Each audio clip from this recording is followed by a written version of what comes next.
जी। बोलो श्री प्राणनाथ प्यारे की जय। बोलो श्री सतगुरु महाराज की जय। सागर ग्रंथ चौपाई बीसी। साड़ी चोली चरनी जड़ाव रंग झलकार, कई जवेर केते कहूँ शोभा सागर सुखकार। सखियों के द्वारा धारण की गई साड़ी चोली एवं पेटीकोट में जड़े हुए अनेक रंगों के जवाहरात झलझला रहे हैं। यह शोभा समुद्र के समान है, जो हृदय को आनंद देने वाली है। इसका वर्णन कैसे किया जाए। रूहें बैठी हिल मिल के, याके जुदे जुदे वस्त्र, केते रंग कहूँ साड़ियों निपट बैठियां मिलकर। यद्यपि सखियां आपस में हिल मिलकर बैठी हैं, किंतु उनके वस्त्रों का रंग अलग अलग है। उनकी साड़ियों के रंग इतने अधिक हैं कि मैं उनमें से कितने रंगों का वर्णन करूं। वे आपस में पूर्ण रूप से सट सट कर बैठी हैं। कई साड़ी रंग सेत की, कई साड़ी रंग नीली, कई साड़ी रंग लाल है, कई साड़ी रंग पीली, कई साड़ियों का रंग सफेद है तो कई का नीला, कई कई साड़ियां लाल रंग की हैं तो कईयों का रंग पीला भी है। प्रणाम। जी। प्रणाम जी।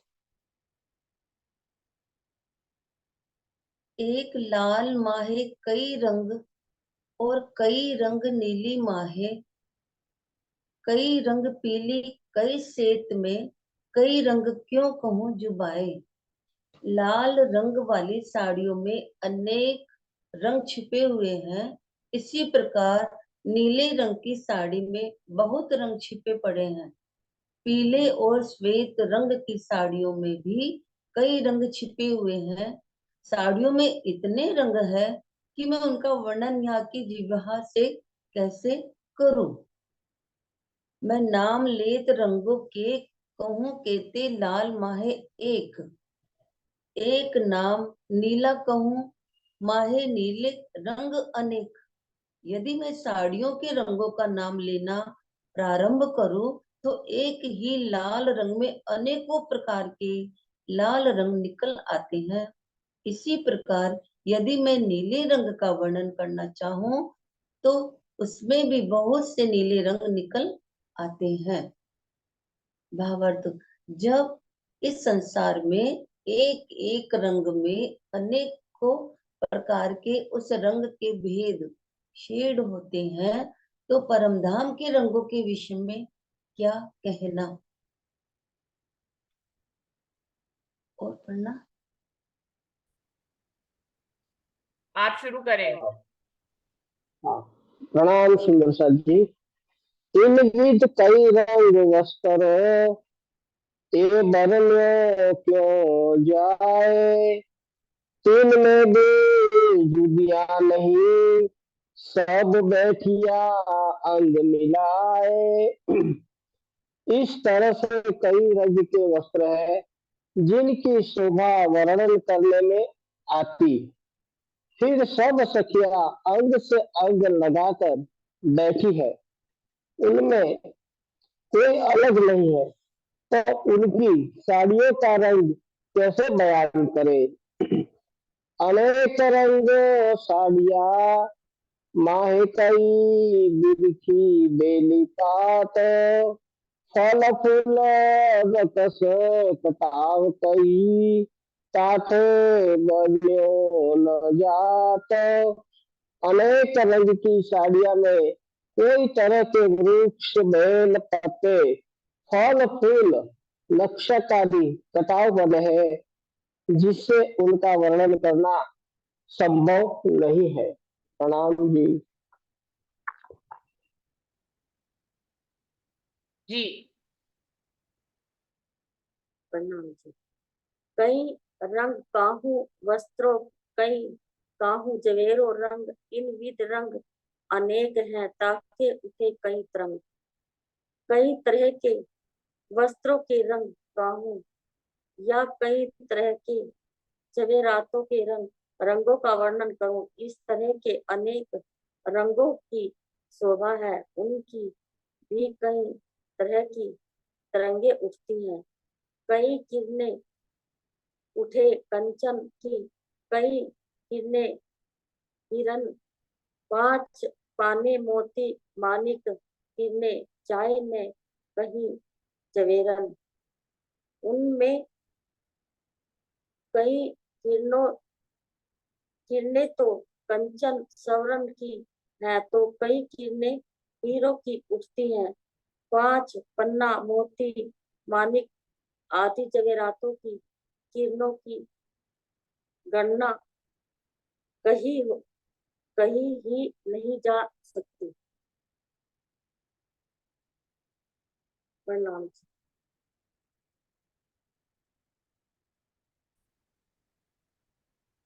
तो सुंदर सा जी, क्योंकि ये दूसरा सागर है और रूहों की शोभा का सागर है, इसमें रूहों की बैठक, रूहों के श्रृंगार, रूहों के वस्त्र, रूहों के आभूषणों का वर्णन किया जा रहा है। तो बार बार उसमें क्या कह रहे हैं, रूहें इतनी सट के बैठी हैं, ना तो उनकी साड़ियों का रंग गिना जा सकता है, ना ही उनके आभूषणों को आप सब समूह के रूप में देख सकते हैं। जैसे कि सागर होता है और उसमें लहरों के रूप में आप सागर के रूप में सखियों की शोभा को देख सकते हैं, कि कहीं पर सोने की किरणें निकल रही हैं, किसी और रूह ने कोई और रंग का नग पहना हुआ है तो उसमें से 5 की किरणें निकल रही हैं, कहीं पे जो है वो मोती और पन्ना और माणिक की किरणें निकल रही हैं, और ऊपर से ये किरणें आपस में टकराती हैं, जिसके कारण से एक नूर का सागर बन जाता है, जिसमें इंद्रधनुषी रंग दिखाई देते हैं। तो इस प्रकार से रूहों की शोभा इतनी सुंदर है कि जिसको बार बार इंद्रावती जी कह रही है मैं कितना भी वर्णन करूं तो मेरी जुबान थक जाती है, तो अंत में मैं जब कुछ नहीं कह पाती हूँ यहाँ की लिमिटेशंस में, तो मैं इतना कह देती हूँ कि सारी शोभा एक सागर के समान है। बार बार मैं ऐसा ही कह देती हूँ कि शोभा जो है वो सागर के समान है। तो इस तरह से सागर जैसी शोभा दिख रही है, रूहों की शोभा है ये। और रूह किसका अंग है? राज्य का अंग है। तो निश्चित ही राज्य स्वयं अपने आप में एक सागर है, तो रूहों की शोभा भी अपने आप में एक सागर जैसी ही दिखाई देगी। और वैसे भी ये सागर वाणी में वर्णित है, तो निश्चित ही ये सागर जैसा दिखाई दे रहा है। अब तक जो हमने चौपाइयां पढ़ी है उसमें यही आ रहा है कि रूहों की शोभा एक सागर के समान है। अनेक तरह के उन्होंने आभूषण पहने हैं, जैसे श्यामा जी का श्रृंगार है ना, वैसे ही सभी रूहों का श्रृंगार है। उनकी शोभा भी श्यामा जी जैसी ही शोभा है, लेकिन क्योंकि इतनी सारी रूहें गलगल से लगकर बैठी हैं, एक दूसरे की गलबैया डालकर बैठी हैं, गले मिला मिलकर बैठी हैं, एक दूसरे से सट सट के बैठी हैं, तो किसी भी एक रूह की शोभा को दूसरी रूह की शोभा से अलग करके नहीं देखा जा सकता है। सभी रूहें एक सागर की तरह दिखाई दे रही हैं। बहुत ही सुंदर किरणों का एक, नूर की किरणों का एक सागर सा बन गया है, जो कि हमें बहुत ही सुंदर लग रहा है। अगर हम ऐसी चितवनी करेंगे तो हमें उसकी शोभा का आभास होगा।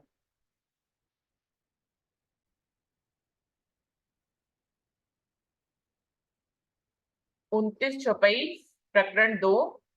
सो किरणें लगे जाएं ऊपर और द्वार दीवालों थंबन, आवे उठते किरणें सामिया माहो माहे जंग करे रोशन।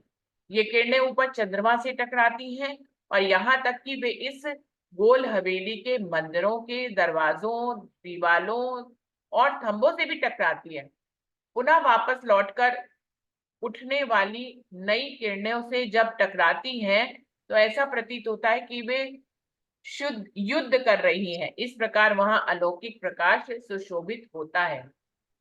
और चोली जो चरनिया सब अंग में रहे समाये, वर्णन न हुए एक अंग को तामे बैठिया सब लपटाए। वो कह रही है सखियों की चोली तथा पेटीकोट भी उनके अंगों से एक रूप ही हो रही है, जिससे उनके किसी एक अंग का भी यथार्थ वर्णन करना संभव नहीं है। बस इसके अतिरिक्त सभी सखियां आपस में लिपट कर भी बैठी हुई हैं। हेम, हीरा, मोती, मानिक, कई रंगों के हार, 5 पाने नीलवी लसनिया, कई जवेरों अंबार। सभी सखियों ने सोना, हीरा, मोती तथा माणिक आदि के अनेक रंगों के हारों को धारण किया हुआ है। उसमें 5 पन्ना, नीलम तथा लसनिया आदि अनेक प्रकार के बहुत से जवाहरात जड़े हुए हैं। इनकी तेज राशि झलकती रहती है। तो सुंदर साथ जी वही बात को दोबारा से ही अलग अलग ढंग से कहा जा रहा है कि जो चंद्रमा की शोभा है, रूहें तो बैठी हुई है मूल मिलावे में घेर के सट सट के, लेकिन इनके ऊपर फिर किसकी किरण पड़ती है? चंद्रमा की भी किरण पड़ती है। एक तो इनके आभूषणों की किरणें आपस में टकराती है, ऊपर से जो ऊपर चंद्रमा टका है उसकी भी किरणें इनके आभूषणों से और इनके स्वरूप से टकराती है।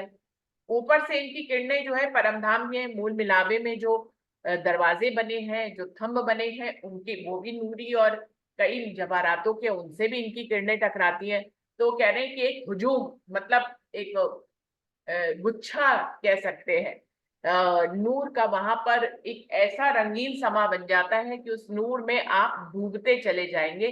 जितना आप ध्यान से उस नूर को देखेंगे उतना आप भी नूरमयी होते चले जाएंगे। सुंदर साथ जी हम लोग नूरी नहीं हो पाते हैं, न स्वभाव से, न अकल से, न समझ से। हमारी सारी चीजें कहाँ बनी रहती हैं? इस काल माया के ब्रह्मांड की ही बनी रहती हैं। तो राजी महाराज इतना नूर का वर्णन करके हमें बता रहे हैं, वो इसलिए जिससे कि जब आप चितवनी करें तो आप भी उनको इतने ध्यान से देखें कि उसमें डूब जाए और उस नूर को आप अपने अंदर आत्मसात कर लें। जब हम उस नूर को आत्मसात करेंगे तब हमारा यहाँ के भी तन पे कुछ असर आएगा। यदि हम आत्मिक स्वरूप से चितवन करेंगे और उस नूर को आत्मसात करेंगे तो कुछ उसकी झलक हमारे यहाँ कालमाया के तन में भी दिखाई देगी। सुंदर साथ जी अगर हम नूर को आत्मसात नहीं करेंगे ना तो यहाँ का तो तन हमारा 5 तत्व का ही है, तो हमारी बुद्धि भी 5 तत्व की है। वो वही थोड़ी सी झूठ में, कपट में, थोड़ी सी झगड़ों में या माया में, परिवार में, दोस्तों में, ऑफिस में, इन्हीं सब में लगी रहती है। तो राजी महाराज जितना नूर का वर्णन क्यों कर रहे हैं? चाहते तो एक चौपाई में ही नूर को वर्णन कर देते, लेकिन इतनी सारी चौपाइयों में नूर का वर्णन करने का अभिप्राय ये है कि जब हम चितवन करें तो हम नूर को उतना ही आत्मसात करें। जब नूर हमारा आत्म परात्म में आत्मसात हो जाएगा, हमारे आत्म स्वरूप में आत्मसात हो जाएगा, तो आत्म को लौट के कहाँ आना है? फिर इसी जीव के ऊपर नजर उसकी पड़नी है।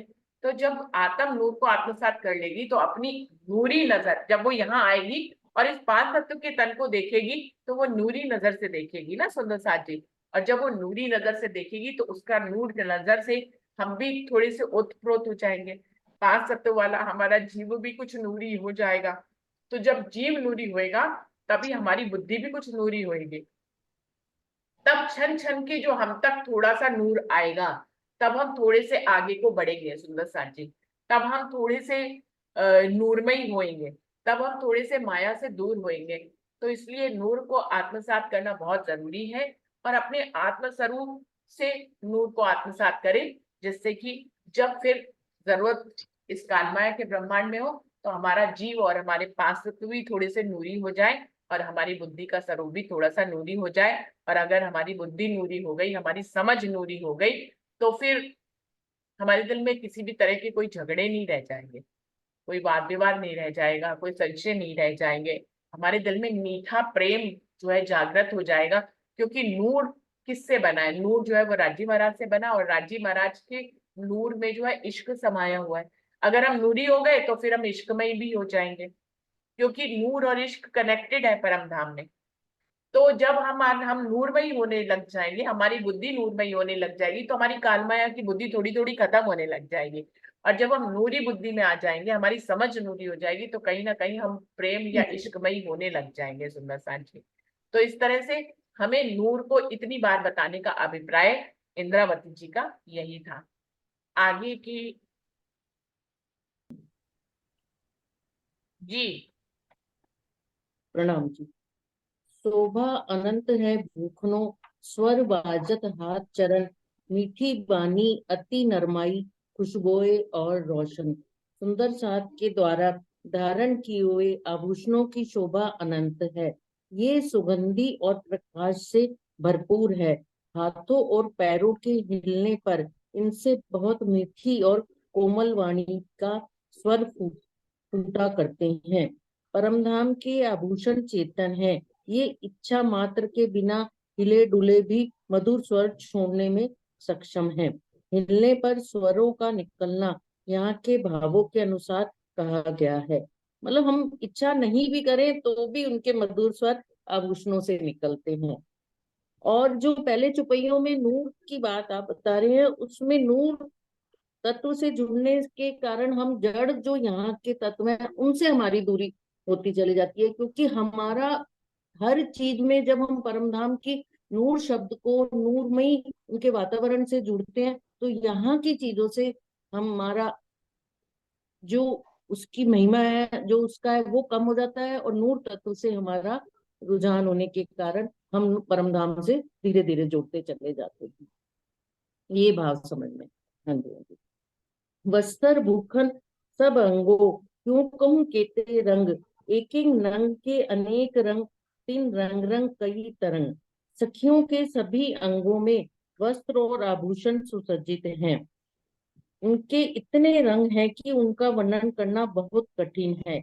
एक एक नग से अनेक प्रकारों के रंग निकलते हैं और एक एक रंग से अनेक रंगों की तिरंगे निकलती हैं। बिल्कुल अनंतता का वर्णन बताया है महामती जी ने इस चौपाई में। बहुत अनंत है वहां पे, सब कुछ है। प्रणाम।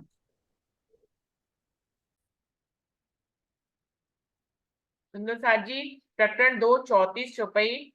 नीलवट श्रवण नासिका, सिर कंठ उर कई हार, हाथ पांव चरण भूषण अति अलेखे सिंगार। ब्रह्मात्माओं के गले में कंठ से लगकर हृदय पे आए हुए अनेकों हार शोभा दे रहे हैं। उनके मस्तक, कानों, नासिका, हाथों तथा पैरों की उंगलियों आदि में बहुत ही सुंदर आभूषण दिखाई पड़ रहे हैं। इनकी शोभा श्रृंगार का यथार्थ वर्णन करना संभव नहीं, असंभव है। तो कह रहे हैं कि मत्थे पर भी शोभा है और सिर पे भी इस तरह से जो राखड़ी पहनी जाती है और जो ऐसे करके मालाएं, जो श्रृंगार सिर का होता है वो भी उन्होंने किया हुआ है। हाथ पांव में भी उन्होंने, पांव में हम सभी को मालूम है झांझरी घुंघरी का भी कलड़ा पहना हुआ है। हाथों में भी उन्होंने नौ चूर्ण पहने हैं, कंकनी पहनी हुई है और अंगूठियां भी पहनी हुई है उंगलियों में, हम सभी को मालूम है। तो ये सारा श्रृंगार जो है वो रूहों का श्यामा जी से मिलता है और सभी का श्रृंगार एक जैसा है, बहुत ही, इसीलिए इसको सागर की तरह कहा है। तो परम धाम में कोई ऐसा श्रृंगार नहीं है जो कालमाया में श्रृंगार ना हो। तो कालमाया में कहाँ से श्रृंगार आए हैं? परम धाम से आए हैं। जबकि हम सोचने की बुद्धि कहाँ की इस्तेमाल करते हैं, क्योंकि हमने यहाँ के आभूषण देखे हैं तो वहां की शोभा को देखने की कोशिश करते हैं, पर वास्तव में ये बुद्धि का फेर ही है। वास्तविकता तो यह है कि परमधाम के नूरी श्रृंगार के कारण ही यहाँ पे भी इतने आभूषण बने हैं। जो होवे अरबा अर्श की, सो लीजो कर सहूर, अंग रंग नंग सब जंग में होए गयो एक जहूर। कितनी सुंदर बात उन्होंने कहती है कि यदि तुम परमधाम की अरबा अपने आप को समझती हो तो लीजो कर सहूर, ये जो इतना सब कुछ मैं बता रही हूँ इंद्रावती कह रही है आप शहूर करके अपने दिल में बसा लीजिए। अंग रंग नंग सब जंग में, वो कह रहे हैं परमधाम में रूहों के अंग, उनके साड़ियों के रंग और उनके आभूषणों के नंग सब आपस में क्या कर रहे हैं? जंग कर रहे हैं। तो कितना सुंदर रिदम बनाया है कि अंग रंग नंग सब जंग होए गयो एक जमूर।